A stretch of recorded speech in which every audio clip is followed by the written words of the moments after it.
Africa Media Live TV. Kindly subscribe to our YouTube channel to get updated on the trending gist, latest news all over the world.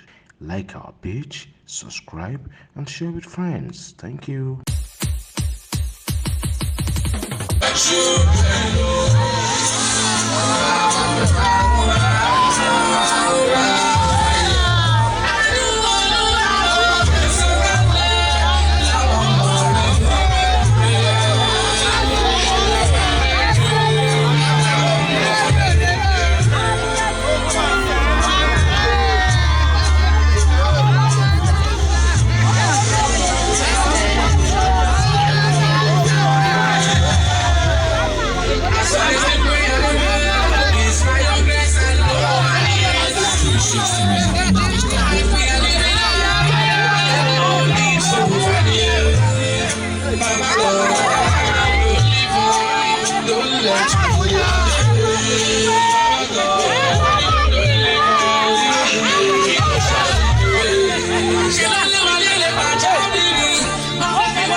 Africa Media Live TV. Kindly subscribe to our YouTube channel to get updated on the trending gist, latest news all over the world.